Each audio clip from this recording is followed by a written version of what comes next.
একজন দেখলাম খুব বড় বড় টক শো করেন, কথা বলেন।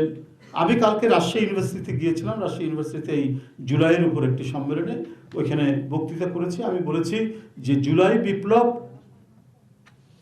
অষ্টাদশ শতাব্দীর ফ্রান্সের প্যারিসের যে প্যারিস বিপ্লবের চাইতে কোনো অংশে কম নয়।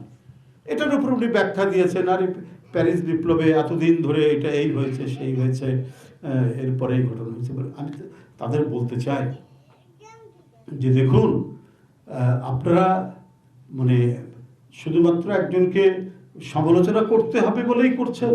প্যারিস বিপ্লবের যে স্পিরিট, সেটা হচ্ছে সাম্য, মৈত্রী, স্বাধীনতা। এই স্পিরিটের উপরই বিপ্লবটা সেখানে হয়েছে, চলেছে।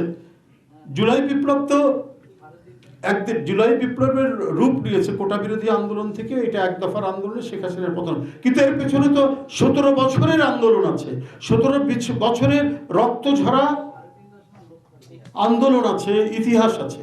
করোনা বা যে কোনো ভাইরাসের এগেইনস্টে ফাইট মানি ব্যাকট্রলের লেফট রাইট। অনেকের জীবন আত্মোৎসর্গ হয়েছে ওই 17 বছরে। তাহলে এটা তো একদিনের বিষয় নয়, মানে জুলাই এসে এর একটা চূড়ান্ত বহিঃপ্রকাশ ঘটেছে, একটা বিরাট বিস্ফোরণ ঘটেছে, বিরাট জাগরণ হয়েছে। তাতে শেখ হাসিনা পালিয়ে গেছে।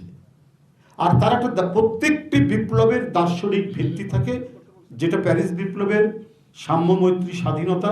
কারণ সামন্তবাদ থেকে আপনার গণতান্ত্রিক অধিকারের প্রশ্নে মানুষ প্যারিস বিপ্লব সেখানে সংগঠিত করেছে। আমাদেরও তাই, আমাদেরও দার্শনিক ভিত্তি হচ্ছে আমাদের নাগরিক স্বাধীনতা ছিল না, আমাদের কথা বলার স্বাধীনতা ছিল না, আমরা একটি রাজনৈতিক সংগঠন গড়ে তুলব তার স্বাধীনতা নাই, আমরা একটা মিটিং করতে গেলে পুলিশের পারমিশন লাগে, আমরা একটি সত্য কথা বলতে গেলে পরে রাত্রে এসে সাদা পোশাকধারী পুলিশ আমাদেরকে ডিবি অফিসে নিয়ে যায়, না হলে গুম করে রাখে।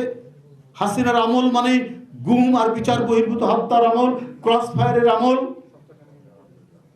তো সেই জায়গা থেকে মানুষ তো নিরাপত্তা চেয়েছে, মানুষ মুক্ত কণ্ঠে কথা বলতে চেয়েছে, স্বাধীনভাবে কথা বলতে চেয়েছে, নির্ভয়ে কথা বলতে চেয়েছে। এই কারণেই ফরাসি বিপ্লব আর জুলাই বিপ্লবের মধ্যে খুব একটা পার্থক্য নাই। এই দুইটার দার্শনিক ভিত্তি প্রায় একই রকম। সেটা হলো নাগরিক স্বাধীনতার জন্যই এই বিপ্লবগুলি হয়েছিল।